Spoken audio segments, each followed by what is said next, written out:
Muy buenas noches, ¿qué tal? ¿Cómo están? Qué gusto que nos acompañen. Bienvenidos a una nueva edición de Al Sur de la Frontera. Está con ustedes Roxana Webb. Esta noche en Al Sur de la Frontera, Trump recibe en la Casa Blanca a Bukele, que juega un papel clave en la agenda sobre la inmigración del gobierno de Estados Unidos.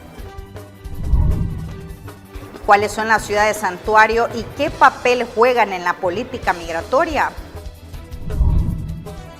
Hablaremos sobre las remesas en Guatemala y cuál ha sido su comportamiento. Y además conoceremos sobre el lanzamiento de un libro que trata de migración. Ahora saludamos al periodista de la red de noticias Salvavisión, Ernesto Cornejo. Nos tiene importante información. Adelante. Buenas noches, Roxana. Un gusto poderte saludar en una nueva emisión de Al Sur de la Frontera. Estamos listos en los próximos minutos para llevarle todos los pormenores relacionados al fenómeno de la migración, los cambios que han surgido en los últimos días en torno a esto, pero también qué dicen los miembros de las diferentes organizaciones sociales que definitivamente están luchando día a día para poder proteger a la comunidad indocumentada. Iniciamos de inmediato con los detalles, y es que a inicios de esta semana viajamos hasta la capital estadounidense en Washington, D.C., donde el presidente de El Salvador, Nayib Bukele, se reunió con su homólogo Donald Trump para hablar de temas como la política exterior y también algunos acuerdos en temas migratorios, como por ejemplo el envío de más migrantes que son perfilados como de alta peligrosidad para este país y que representan una amenaza para la seguridad pública. Y se espera que más vuelos de repatriación y que lleven a estas personas hasta el país centroamericano continúen. Más detalles se los presento en el siguiente informe. El presidente de los Estados Unidos, Donald Trump, recibió en Oficina Oval a Nayib Bukele. Aprovechó para destacar la importante labor que el mandatario salvadoreño ha realizado en materia de seguridad y los cambios que ha traído para el país centroamericano. Usted ha hecho una labor increíble por su país y apreciamos trabajar con ustedes. Usted quiere combatir la criminalidad. Nosotros también. Ha sido muy efectivo. La sintonía entre ambos mandatarios que dicen liderar una guerra contra las pandillas quedó claro en esta reunión. Es por eso que Nayib Bukele ofreció ayuda al gobierno estadounidense para hacerle frente a este panorama. ¿Tiene que liberar a 350 millones de personas para hacer ese trabajo? Hay que poner a alguien en la cárcel. Es inevitable. No se puede dejar a los criminales en libertad, manteniendo en prisión a todos los demás estadounidenses que claman por el fin del terrorismo y la criminalidad. Tenemos un problema de criminalidad, un problema de terrorismo que enfrentamos y somos un país pequeño. Sí podemos, de hecho, nos describían como la capital mundial de los homicidios, como el país más inseguro del mundo. Durante el encuentro también abordaron sobre el polémico caso del salvadoreño Kilmar Ábrego García, deportado por error y enviado al centro de confinamiento del terrorismo en El Salvador. El presidente Bukele enfatizó que no tienen el poder de enviarlo de nuevo y que seguirá detenido. Decisión que fue respaldada por Trump, quien incluso no descartó que se construyan más cárceles como el CECOT en El Salvador, para seguir enviando a más personas que sean consideradas criminales o de alta peligrosidad y que representen una amenaza para los Estados Unidos.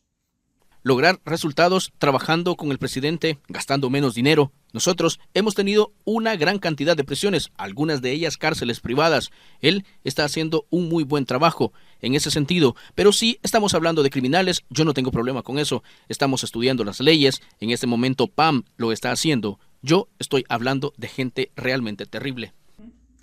Este encuentro ha marcado un precedente importante en la política de ambos países, que llevó incluso a los empleados de la Casa Blair a aprovechar a tomarse fotografías con el presidente de El Salvador y mostrarle su admiración y respeto por los logros alcanzados.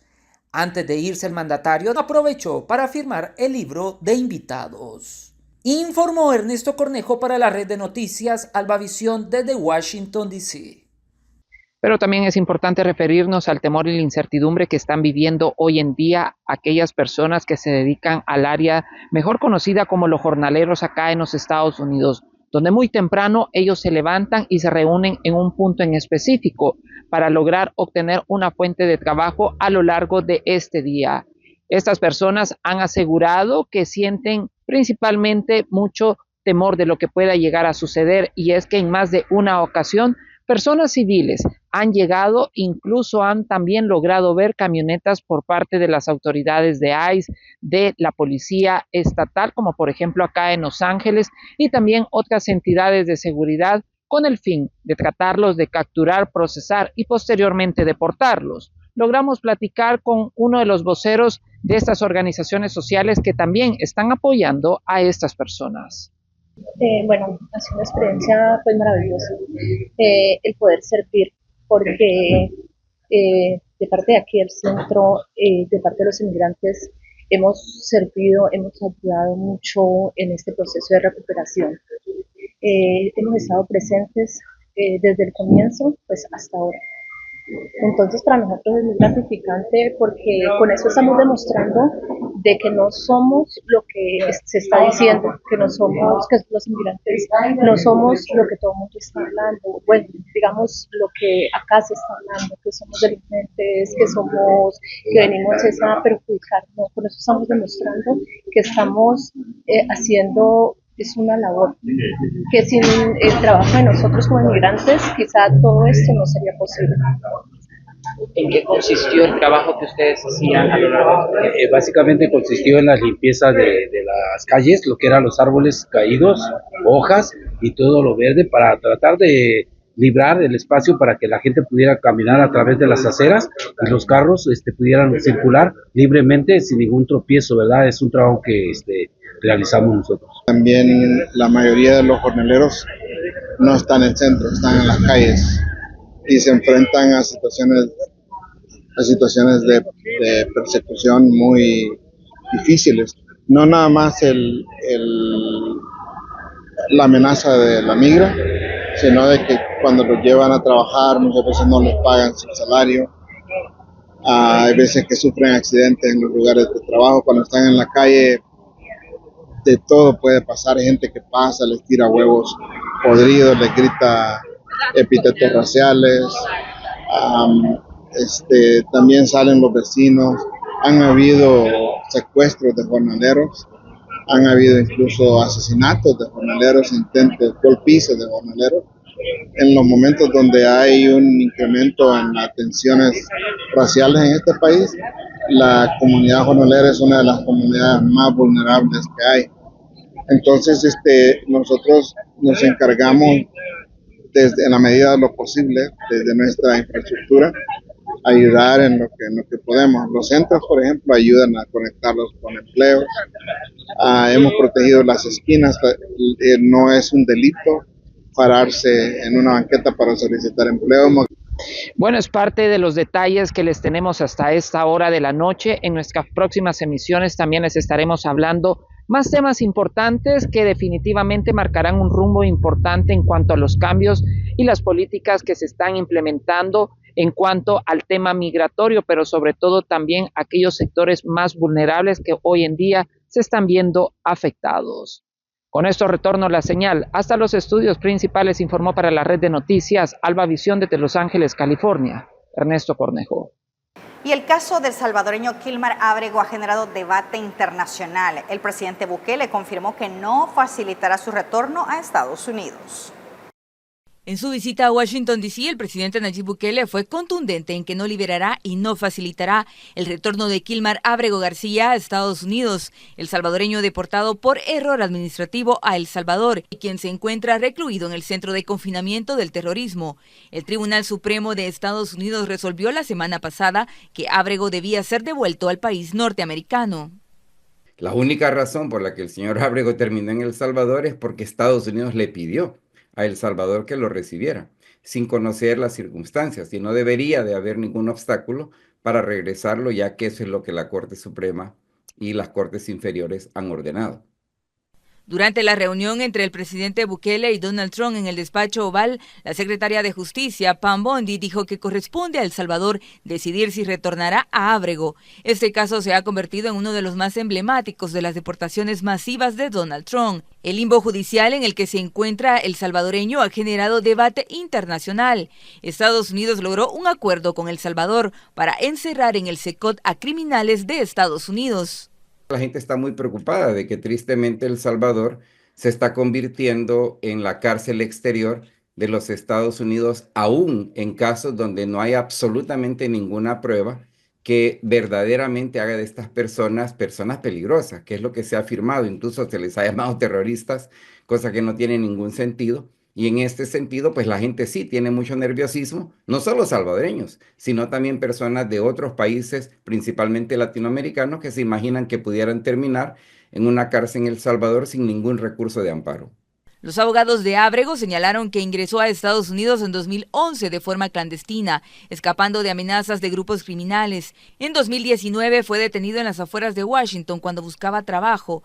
Los agentes de inmigración lo acusaron de pertenecer a grupos de pandillas. Sin embargo, en ese mismo año logró que el tribunal suspendiera indefinidamente su deportación ante el riesgo de sufrir violencia o torturas en El Salvador.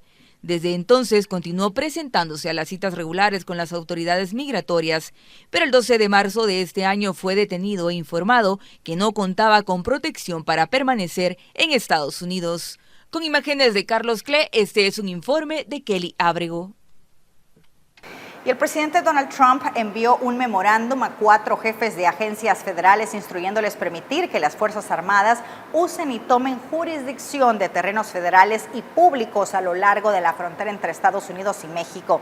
El memorando otorga al Departamento de Defensa la jurisdicción sobre tierras, incluyendo la Reserva Roosevelt, una franja de tierra de 60 pies, es decir, 18 metros de ancho a lo largo de la frontera para propósitos militares, incluyendo la construcción del muro fronterizo e instalación de equipos de detección y monitoreo. El memorando excluye las reservas indígenas federales. Trump ordenó que las Fuerzas Armadas de Estados Unidos aumentaran su presencia a lo largo de la frontera sur en su primer día en el cargo. Recordemos, y miles de soldados adicionales en servicio activo de Estados Unidos han sido enviados ahí como parte de la misión militar en curso de la administración de Trump en la frontera.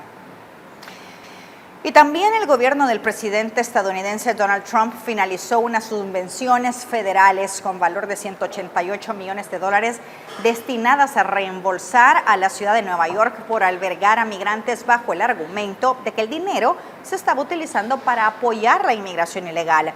Por su parte, el alcalde neoyorquino Eric Adams ha prometido que luchará para recuperar el dinero. La Agencia Federal para el Manejo de Emergencias informó a los funcionarios de la ciudad que estaba cancelando las subvenciones que incluían aproximadamente $80 millones que la agencia retiró de la cuenta bancaria de la ciudad en febrero.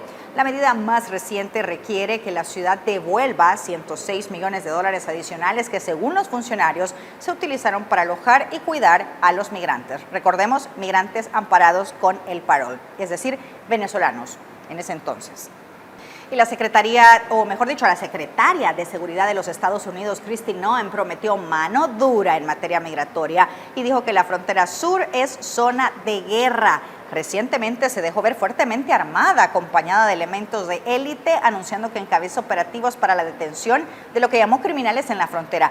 Recordemos que hace unos días conversó con la presidenta mexicana Claudia Sheinbaum, a quien le pidió reforzar la frontera con Guatemala y compartir datos biométricos. Here we are with Marco and Brian today. They're letting me roll with them. We're going to go out and pick up somebody who I think has got charges of human trafficking. Earlier had an op that swept up somebody who was wanted for murder. So appreciate the good work that they do every day, and we appreciate the work to make America safe.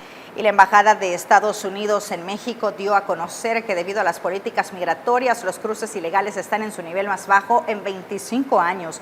Los cruces ya habían descendido en febrero, recordemos que se contabilizaron 8.347 comparados con los 29.101 en enero, mes en el que hubo la transición del gobierno del expresidente Joe Biden al de Trump.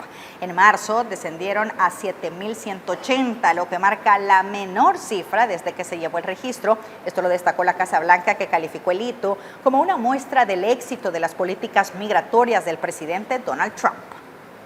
Y en su disertación en la cumbre de la Comunidad de Estados Latinoamericanos y Caribeños, la presidenta de México, Claudia Sheinbaum, llamó a toda Latinoamérica a rechazar lo que llamó el clasismo, el racismo y la violación a los derechos humanos de los migrantes que por motivos de fuerza mayor han tenido que emigrar de sus países en búsqueda de un mejor futuro.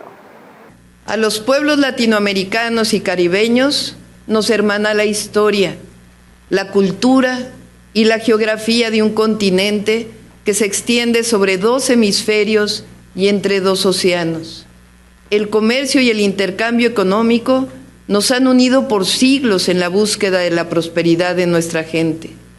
La historia de América Latina y el Caribe, desde la lucha por nuestras independencias, se ha caracterizado por la solidaridad y el apoyo mutuo. Hoy no deberá ser la excepción. Son momentos de más voluntad a fin de impulsar el mejoramiento y el bienestar de nuestros pueblos. No puedo dejar de mencionar la necesidad de cooperar en la atención a la movilidad humana desde una perspectiva humanista. Nuestra posición histórica ha sido que la forma más humana y con mayores resultados es la de atender las causas estructurales de la desigualdad, desempleo y violencia que provocan el fenómeno de la migración. Rechazamos el racismo, el clasismo, la violación a los derechos humanos y la criminalización de hermanos de nuestro continente que por alguna causa han tenido la necesidad de emigrar hacia el norte. Para nosotros, las y los mexicanos migrantes son héroes y heroínas que cuidan de sus familias en México, pero que también sostienen una buena parte de la economía de los Estados Unidos. Ahora vamos a conocer cuáles son las ciudades santuario y qué papel han tomado tras la campaña contra la migración en Estados Unidos. Chicago, Nueva York, San Francisco, Los Ángeles, Denver son las ciudades más importantes de Estados Unidos que tienen políticas de santuario, es decir, limitan la cooperación con las autoridades del Servicio de Control de Inmigración y Aduanas. A menudo, estas jurisdicciones se niegan a cumplir solicitudes de detención. Muchas restringen a su policía y autoridades locales de preguntar o compartir el estatus migratorio de sus residentes, entre otras medidas que buscan generar mayor confianza entre las comunidades inmigrantes. Sin embargo, estas políticas son consideradas un obstáculo en los planes de deportación masiva que tiene el presidente Donald Trump, quien recientemente aseguró que podría emitir un decreto para eliminar este estatus, ya que estas ayudan a los inmigrantes indocumentados, incluso a aquellos con antecedentes penales para evadir la ley. Y ante las medidas de Trump contra los inmigrantes, más de 10 estados y un centenar de ciudades han tomado medidas para continuar protegiendo a la comunidad de inmigrantes, mas no a los criminales. Por ejemplo, en Chicago, los agentes tienen prohibido el ingreso a centros educativos, a menos que tengan una orden judicial. En Denver se distribuyen manuales al personal de la ciudad, donde explica escenarios y pasos que deben seguir ante la presencia de un agente. En Nueva York también está prohibido el ingreso de agentes migratorios a terrenos escolares. En esta ciudad, los niños tienen derecho a una educación independientemente de su estatus migratorio o de asilo. El sistema no recopila información sobre el estatus de los estudiantes. Para el sur de la frontera, Carla Araniva. Vamos a la pausa, ya regresamos.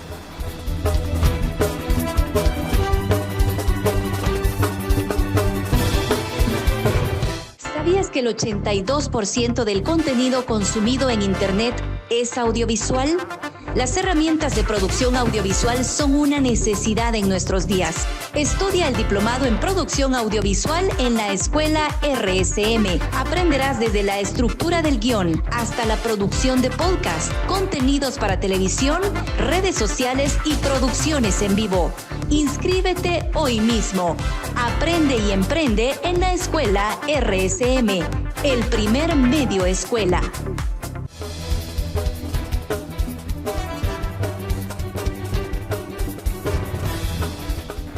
Gracias por continuar con Al Sur de la Frontera. Ahora saludamos al doctor Gissi Moss, él es el director del Instituto Salvadoreño del Migrante INSAMI. Buenas noches, doctor, qué gusto que nos acompañe. Bienvenido. Vamos a hablar esta noche de movilidad, el desafío del ser migrante. Ahora sí, buenas noches, doctor, bienvenido.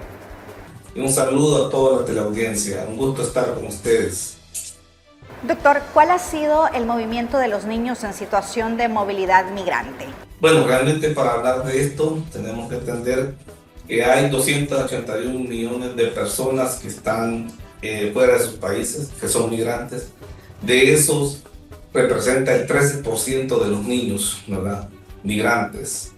y que según UNICEF el 45% de estos niños están en extrema pobreza.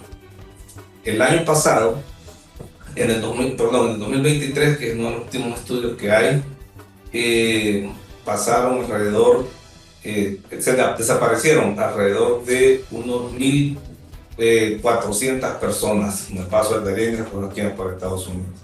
De esto, que representa el 7% de esos niños desaparecieron y que realmente se dice que pueden estar fallecidos también.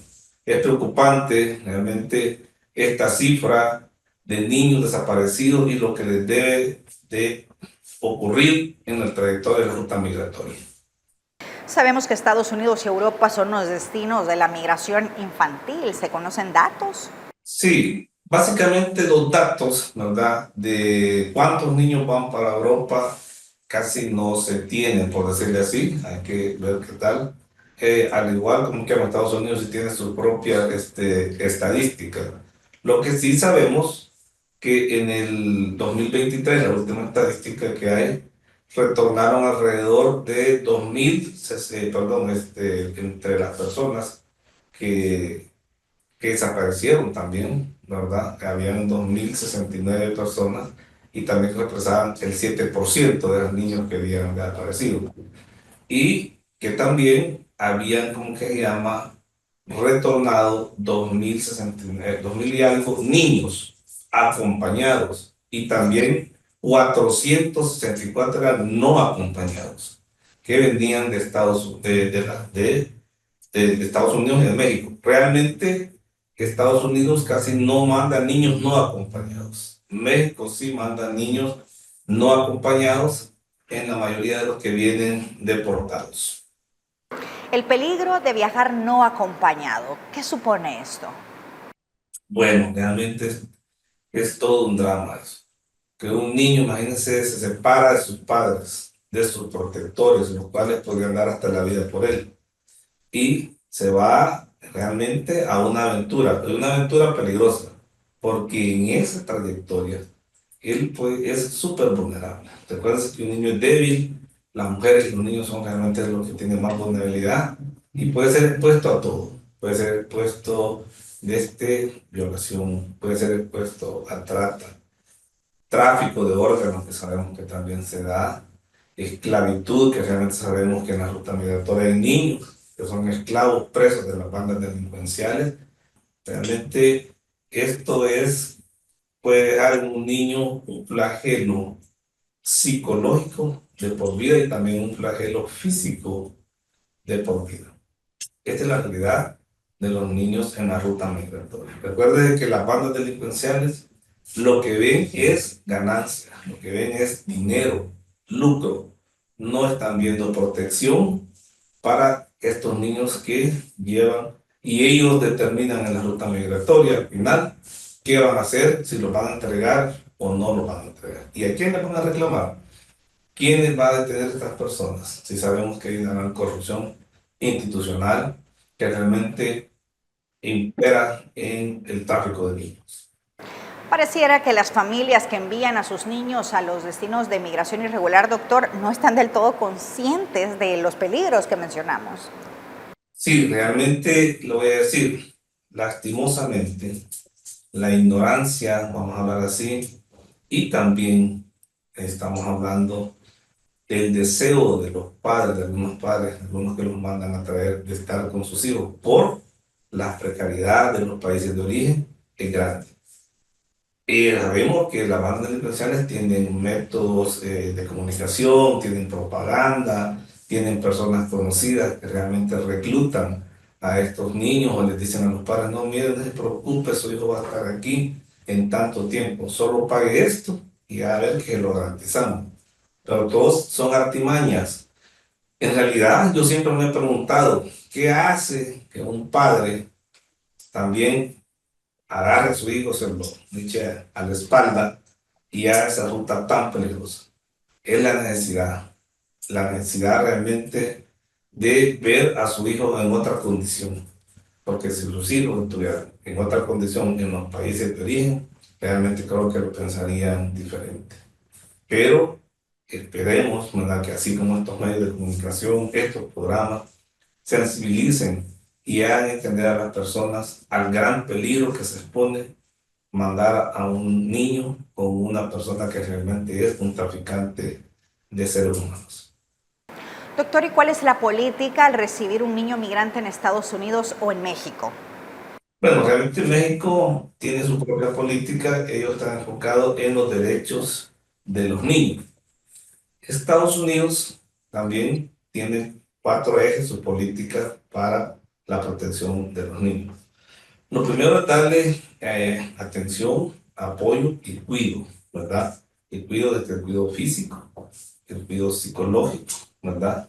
Y otros como que llaman tipo de apoyo, como es un albergue.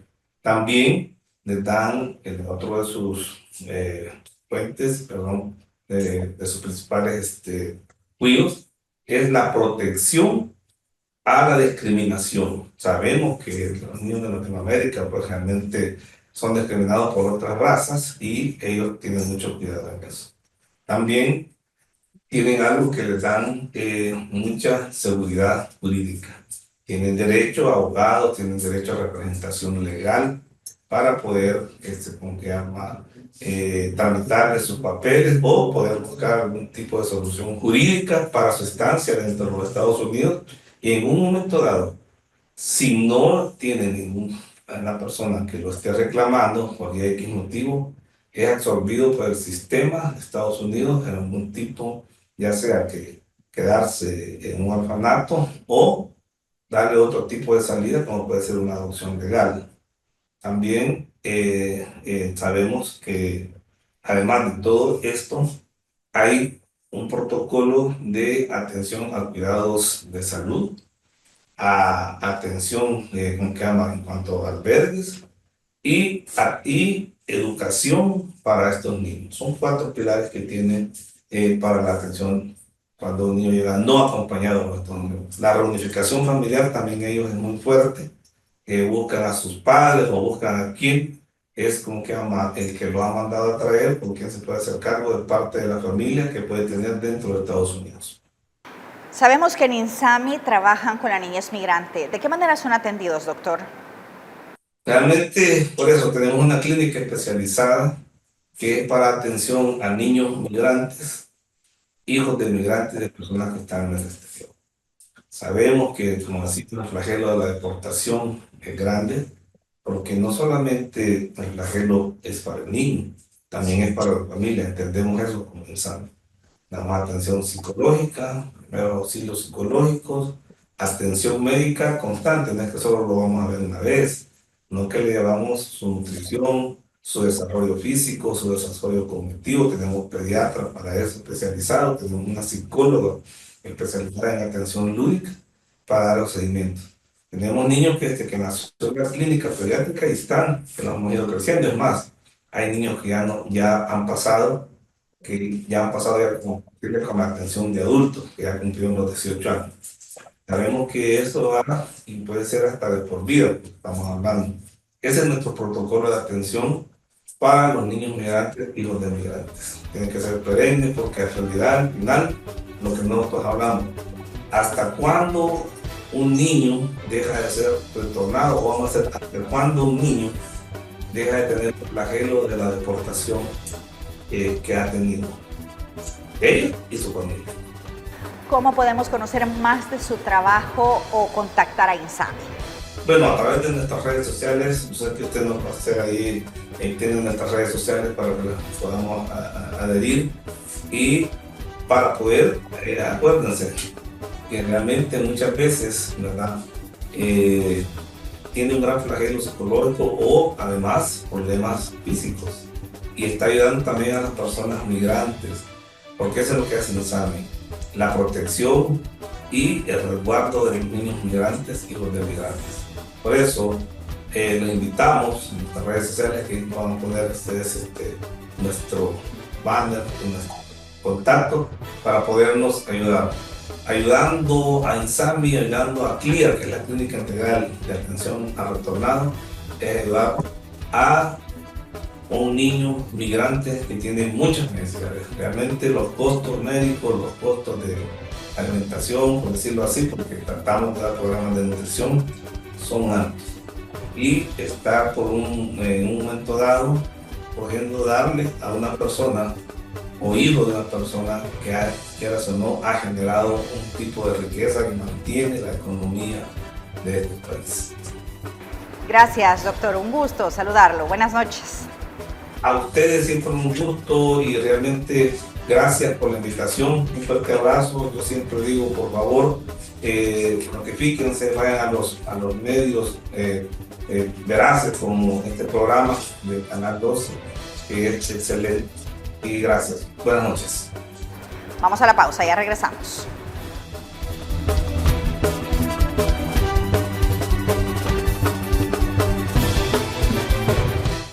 ¿Sabías que el 75% de las personas juzgan la credibilidad de un negocio por su presencia digital?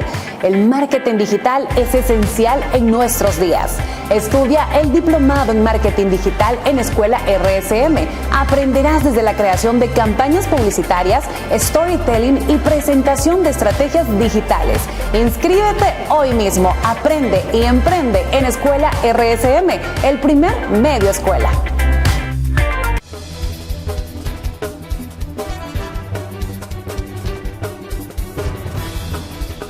Gracias por continuar con Al Sur de la Frontera. Ahora contarles que el Banco de Guatemala indicó que los migrantes guatemaltecos enviaron el primer trimestre más de 5.600 millones de dólares en concepto de remesas. Nuevamente, los compatriotas migrantes que radican principalmente en los Estados Unidos impusieron un récord en el envío de remesas familiares. El Banco de Guatemala, en su informe mensual, señaló que en marzo se reportó un ingreso de 2.003.7 millones de dólares, siendo un crecimiento del 18.8% respecto a marzo del año pasado, que fue de 16.686.6 millones. La cifra de marzo de 2025 es la más grande reportada en el historial correspondiente a ese mes de años anteriores.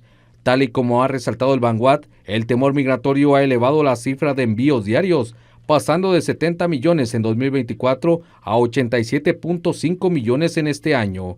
En el primer trimestre de este año se tiene un acumulado de 5.642.7 millones de dólares. Para este año, la banca central espera una recepción de 28.800 millones, pero podría reevaluarse dicha cifra. Y la inversión extranjera directa en Guatemala creció un 5%. Así lo reveló un informe del Banco de Guatemala. En 2024 se registró en inversión extranjera directa 1.694.5 millones de dólares, lo que representó un crecimiento del 5% respecto a 2023, que contabilizó 1.610.9 millones. Los 5 países con mayor inversión en territorio nacional son el resto de Centroamérica y República Dominicana, con 749.3 millones de dólares. En segundo puesto se encuentra México con 217.9 millones. En tercer lugar se encuentra Estados Unidos con 193.7 millones. Asimismo, en cuarto puesto se encuentra Luxemburgo con 127.9 millones. Mientras tanto, en quinto lugar se encuentra Países Bajos con 115.1 millones. Estos recursos se han destinado principalmente a 1. Actividades financieras y de seguros. En segundo puesto, industrias manufactureras. Le sigue el comercio y reparación de vehículos. Asimismo, en cuarto puesto está la información y comunicaciones. Y en quinto lugar, otras actividades. Para este año el Ejecutivo proyectó una meta. De más de 1.800 millones de dólares. El gobierno de Guatemala informó que continúa elaborando la estrategia para negociar la eliminación de nuevos aranceles impuestos por Estados Unidos a las importaciones y que la pausa de 90 días no aplica para ese país. Autoridades del Ministerio de Economía informaron que la pausa de 90 días sobre temas arancelarios anunciada por el presidente Donald Trump no aplica para nuestro país y que por el contrario, el 10% impuesto para el país sigue vigente. La pausa anunciada por Trump aplica solo para los países que tenían aranceles más altos. Todos estemos así súper claros que el arancel del 10% está vigente. Esa pausa que se anuncia o que se anunció es para todos aquellos países que tenían un arancel de más del 10. Como dijo Santiago, esto es una medida que afecta a 180 países. Asimismo, reiteró que continúan los diálogos con el sector privado para fortalecer la estrategia que Guatemala presentará. Reuniones con el sector privado han existido y ahora se agudizaron, por decirlo de una manera, y empezamos ayer, miércoles, agendadas ya especialmente dependiendo de el análisis económico de los sectores que se verían más impactados con este 10%. Respecto a las 8 barreras no arancelarias, el viceministro indicó que hay aspectos favorables para el país porque ya se ha venido trabajando en eficiencia y trámites. Áreas en donde se identifican un grupo de barreras de acceso al mercado guatemalteco. Estamos terminando de realizar el análisis para poder identificar cuáles necesitan la modificación, como bien señalaba la señora ministra, de algún reglamento interno, que eso hace el proceso más sencillo. Áreas y las barreras que han sido identificadas para cada una de las áreas no tienen un valor o no han sido identificadas en un rango de importancia mayor o menor. Todas son preocupaciones para el gobierno de los Estados Unidos para lograr el acceso, de acuerdo a la concepción de ellos, al mercado guatemalteco, y en esa misma medida todas las barreras de las 8 áreas están siendo atendidas desde el gobierno en colaboración con el sector privado.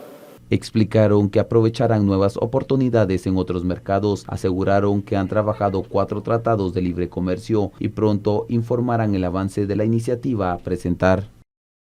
Y las disposiciones arancelarias de Estados Unidos afectarán el ritmo de envío de remesas familiares. Esto informaron autoridades del Banco de Guatemala. Al incrementarse el valor de los productos importados en el mercado estadounidense, los ciudadanos, incluyendo migrantes, necesitarían de más dólares para la compra. Sin embargo, ante este episodio económico, el Banguat no estima un impacto en el envío de remesas. Esto se contrasta con análisis internacionales que detallan que las medidas del presidente Donald Trump buscan el aumento de las producciones locales, los empleos, junto con la baja de impuestos, lo que llevaría a más consumo de productos con menor costo.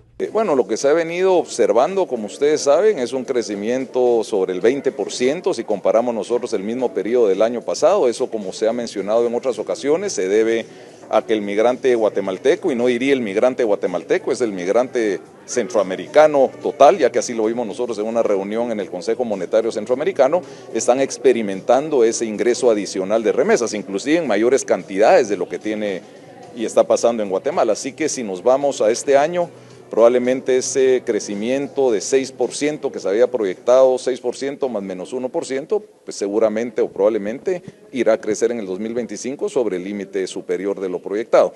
Pero para este año, nuevamente, no vemos un impacto de que las remesas crezcan menos en un mediano plazo, y depende de las políticas migratorias que tenga el presidente Trump, pues tendremos que ir evaluando qué va a suceder con las remesas. Lo que sí estamos claros es que las remesas no vemos que desaparezcan. Distintos economistas realizan un análisis que apunta a una desaceleración de la economía debido a las medidas que Trump está imponiendo con aranceles en distintos países y que afectará a la población migrante. Luego que el presidente Trump pausara los aranceles más grandes alrededor del mundo, pero mantuviera un 10% en general, incluido Guatemala, expertos afirman que esto se ha convertido en una incertidumbre económica. Es que es un anuncio que se afirma que es resuelto, que va a ocurrir, y al último minuto se retiran. En todo caso, están generando muchísima incertidumbre económica.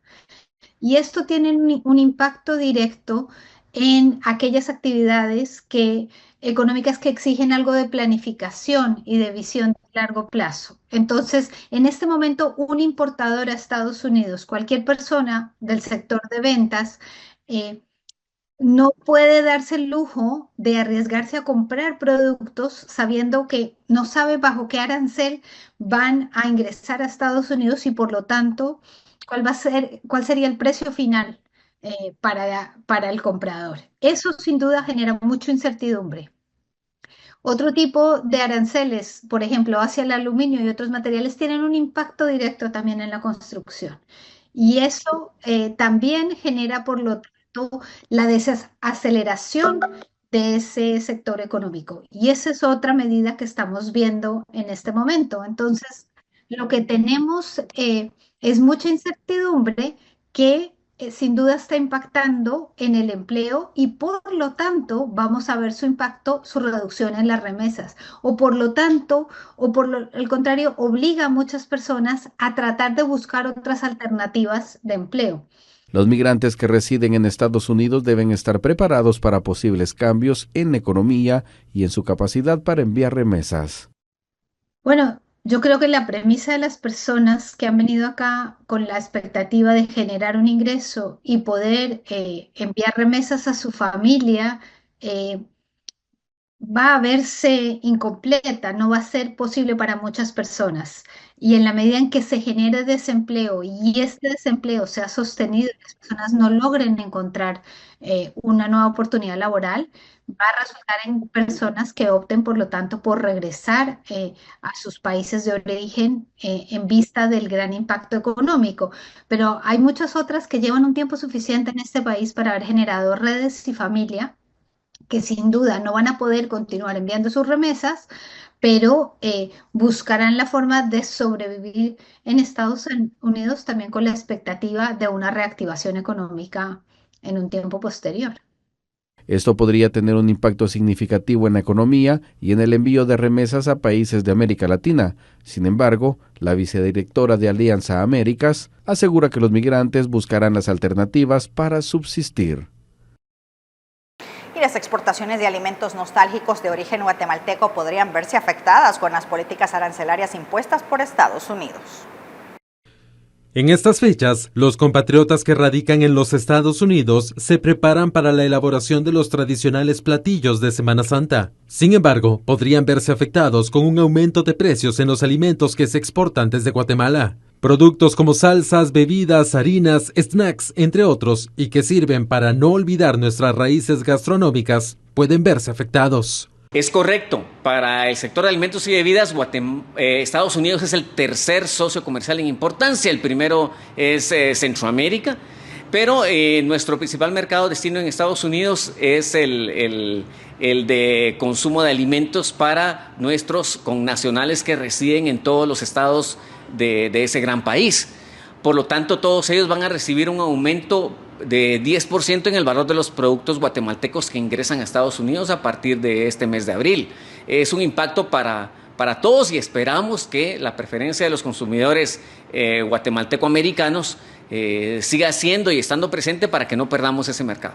Por aparte, Guatemala debe aprovechar esta oportunidad, explicaron representantes de AmCham, pues contrario a otros países, el arancel del 10% es menor a otras naciones. Sin embargo, se debe trabajar en varios obstáculos que aún existen. Lo vemos como una oportunidad. Países en otras latitudes han sido impuestos con el 35, 45 y hasta 50% para poder ingresar hacia Estados Unidos, países que compiten con Guatemala. Guatemala definitivamente debe mejorar su competitividad, pero la misma es un trabajo interno para mejorarla. Y lo principal es que hoy, más que nunca, Estados Unidos y Guatemala tienen una relación sólida. Vamos a la pausa.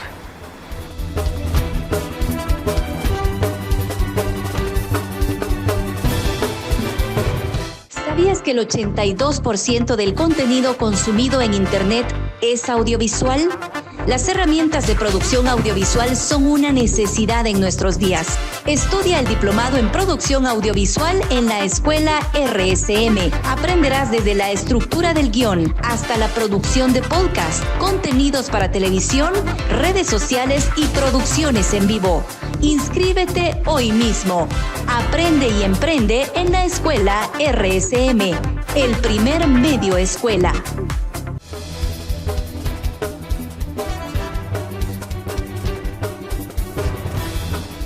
La Casa Blanca advierte a indocumentados sobre consecuencias legales a las que se enfrentarán si no cumplen con el registro ante el gobierno federal. Present in the United States longer than 30 days must register with the federal. Es la advertencia que lanzó la secretaria de prensa de la Casa Blanca. Señaló que los migrantes que han permanecido por más de 30 días en Estados Unidos y aún no han cumplido con el nuevo proceso de registro obligatorio establecido por el gobierno serán arrestados, multados, deportados y se les prohibirá regresar al país. El nuevo registro obligatorio forma parte de una orden ejecutiva firmada por el presidente Donald Trump el 20 de enero de 2025, que busca reforzar la seguridad fronteriza y el control migratorio. El anuncio de la Casa Blanca refuerza la campaña del Servicio de Ciudadanía e Inmigración de Estados Unidos, que también advirtió a través de sus redes sociales que los migrantes que no presenten sus datos biométricos, como huellas dactilares tras registrarse, podrían enfrentar consecuencias legales adicionales. El Departamento de Seguridad Nacional informó que el registro no proporciona estatus migratorio ni autoriza el trabajo, pero los migrantes que cumplan con el proceso recibirán una constancia oficial, la cual deberán portar como prueba de cumplimiento con la ley. En un esfuerzo por facilitar el cumplimiento, el Servicio de Ciudadanía e Inmigración lanzó un formulario, además de un proceso en línea para agilizar el registro. La agencia también aclaró que aquellos migrantes que hayan ingresado al país utilizando la aplicación CBP One recibirán notificaciones informándoles de la cancelación de sus permisos de permanencia, instándoles a abandonar el país inmediatamente. La medida ha generado preocupación entre la comunidad migrante en medio del endurecimiento de las políticas de deportación de indocumentados por parte de la administración Trump. Este es un informe de Kelly Ábrego. Ahora hablaremos con Saudi Jiménez, periodista salvadoreño radicado en Los Ángeles, California. En 2005, cuando llegó como funcionario diplomático para el Consulado General de El Salvador. Él es el autor de la obra literaria Ecos Migrantes y vamos a hablar sobre ella. Saudi, qué gusto que nos acompañe, bienvenido. Buenas noches, Roxana, es un placer estar contigo. Cuéntenos un poco de su formación para ponernos en contexto. Bueno, yo soy graduado de la Universidad de El Salvador. Justamente antes de emigrar para Estados Unidos, tuve la oportunidad de graduarme, aunque había egresado antes.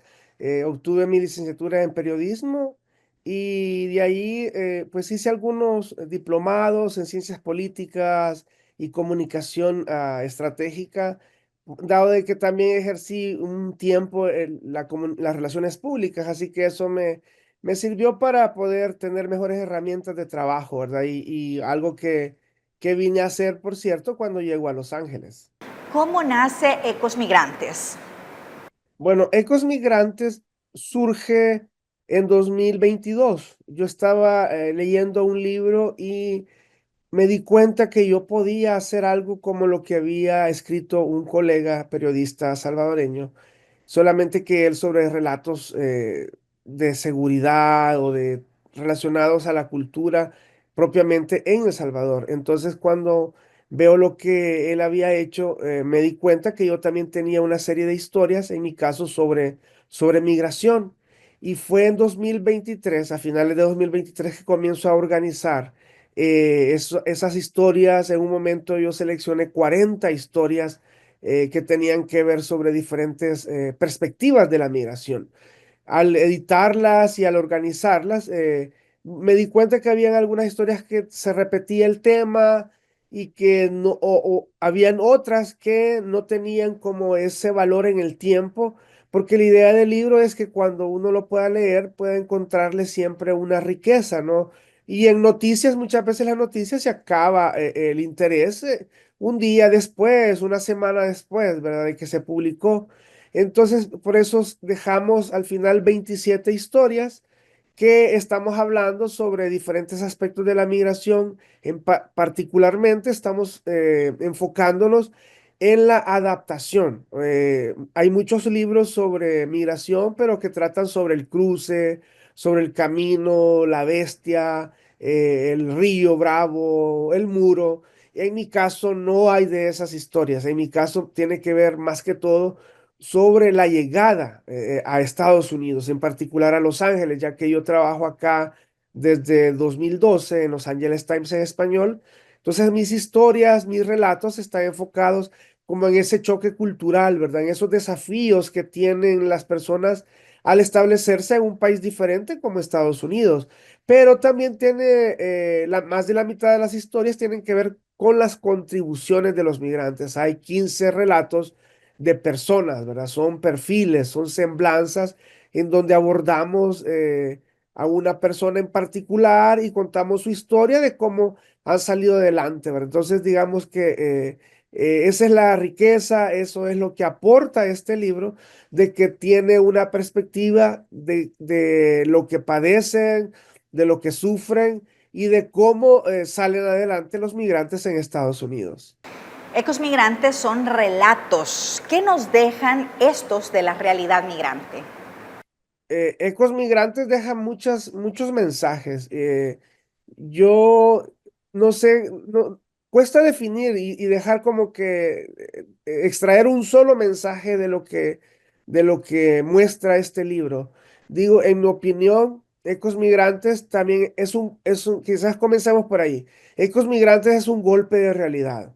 Ecos Migrantes muestra que la vida en Estados Unidos es difícil, ¿verdad? Y yo creo de que muchas veces los medios o el cine nos muestra como que Estados Unidos es un paraíso, pero en verdad vivir, llegar a Estados Unidos, adaptarte a este país con una cultura diferente, con un sistema de vida diferente, un idioma también diferente, es complicado, ¿verdad? Los primeros 2 años, pues uno padece depresión, ¿verdad? Cuando está tratando de adaptarse y de salir adelante, ¿verdad? Entonces, yo pienso que Ecos Migrantes es un golpe de realidad, pero también sirve para mostrar de que hay resiliencia. El migrante, eso es lo que demuestra, ¿verdad? Demuestra esa capacidad de adaptación a un mundo diferente, a una cultura diferente, y también tiene esa capacidad para superarse, para enfrentar las adversidades. Muchas veces no nos va como quisiéramos, ¿verdad? No tenemos los logros, los éxitos que anhelamos, pero solo el hecho de levantarnos y de salir adelante en este país que es diferente al nuestro, eso ya es digno de admirar, ¿verdad? Eso es un mérito para las personas que vivimos en este país. Obviamente, hay personas a las que les va mejor que otras, hay personas a las que las oportunidades a lo mejor se nos presentan y las aprovechamos, hay otros a lo mejor siguen buscando esa oportunidad, pero repito, solamente con el hecho de vivir acá y de salir adelante en este país, de levantarnos, de proveer a nuestras familias aquí o en El Salvador, es digno de admirar. ¿De qué países, Saudi, son los protagonistas del relato? Al ver todos los textos, yo veo que el 70% de las historias tienen a un personaje centroamericano. Hay una persona de países de Centroamérica. Pero si nos vamos por países en particular, las naciones que están principalmente representadas son El Salvador y Guatemala. Hay más relatos en donde aparecen personas de El Salvador y de Guatemala, y le sigue en ese orden personas de México, de Honduras, Perú, Colombia, Venezuela, Ecuador. Digamos que el libro Ecos Migrantes viene a ser un espejo de la diversidad cultural de Los Ángeles. Creo que todas estas comunidades están bien representadas socialmente, y en el libro, por lo tanto, tienen una voz, ¿verdad? Tienen rostro, y me llena de satisfacción, ¿verdad? De poderle dar esa visibilidad a estas comunidades migrantes. ¿Cuáles son las conclusiones de la obra? Yo puedo decir que el mensaje transversal, ¿verdad?, de este libro es la resiliencia. Las personas, ¿verdad?, que vivimos en este país, hayamos llegado con documentos o sin documentos, hemos demostrado esa capacidad, ¿verdad?, de adaptación, esa capacidad de resistencia, ese espíritu de lucha, ¿verdad?, para salir adelante. Lo que nos deja el libro Ecos Migrantes es un mensaje también de inspiración, ¿verdad? Para darnos cuenta que todos somos capaces, ¿verdad? Que todos tenemos habilidades, que todos tenemos talentos. Muchas veces quizás no a la vista, que algunas veces quizás las mismas circunstancias nos impulsan, nos empujan a sacar a luz esas capacidades, esas habilidades. Así, en el libro, por ejemplo, hay varias historias de personas que durante la pandemia se quedaron sin empleo, pero el mismo hecho de estar sin trabajo y de verse en un ambiente depresivo, aparte de todo lo que estaba pasando, ¿verdad? Por el coronavirus, les empujó a crear una tienda de artesanía, perdón, les empujó a crear mascarillas, ¿verdad? Hay un migrante guatemalteco que creó una fábrica de mascarillas. Hay un migrante salvadoreño que se convirtió en pintor y se dedica a crear obras de arte después de la pandemia. Hay dos jóvenes, hay dos migrantes salvadoreñas originarias de Armenia, Sonsonate, que crearon una pastelería, y esta pastelería tiene la peculiaridad que lo que hacen son, yo lo describí en su momento como obras de arte, ¿verdad? Hacen esculturas, tiene una belleza extraordinaria lo que hacen, ¿verdad? Con la decoración de sus pasteles y un sabor exquisito. Entonces, en verdad, esa capacidad que tenemos está demostrada, ¿verdad? Esa resiliencia, creo yo que es el mensaje que nos deja este libro. ¿A dónde, Saudi, podemos conocer más de tu proyecto o adquirir Ecos Migrantes? Bueno, el libro Ecos Migrantes en El Salvador está disponible en las librerías de la UCA, de la Universidad Centroamericana. Ahí está a la venta, pero si la gente también nos ve desde Estados Unidos, en Estados Unidos lo pueden encontrar en Amazon, ¿verdad? O en cualquier otra parte del mundo donde hay Amazon. Ahí se puede conseguir también, ¿verdad? Hay países como México, Guatemala, Argentina, Ecuador, donde hay plataformas que también lo tienen a la venta. En España también, todas las librerías en España lo tienen a la venta, ya que el libro se originó en Madrid, ¿verdad? Donde fue publicado. Entonces, esa es una forma. La otra manera es a través de mis redes sociales. También me pueden buscar. En Los Ángeles estamos haciendo presentaciones, ¿verdad? Visitas a diferentes lugares para mostrarlo. Entonces, en Instagram o Facebook, YouTube, TikTok o la red X, me encuentran como mi nombre, @SaudiJiménez, y yo estoy dando información acerca de presentaciones o de lugares donde lo vamos a tener a la venta. Aquí en Los Ángeles también hay 2 lugares, la organización Asosal, y también en Los Ángeles lo tiene a la venta, y en la ciudad de Bell Gardens la organización Principia Group también lo tiene a la venta. Así que hay diferentes opciones para conseguirlo, y ahí en las redes nos pueden seguir y podemos compartir, intercambiar opiniones con las personas que nos busquen. Gracias por habernos acompañado. Buenas noches. Gracias, Roxana, un placer, y seguimos en comunicación más adelante. Y así nos despedimos. Muchísimas gracias por estar con nosotros a través de la señal de Canal 12. Nos vemos el próximo domingo a partir de las 8:30 de la noche. Estuvo con ustedes Roxana Webb. Hasta la próxima.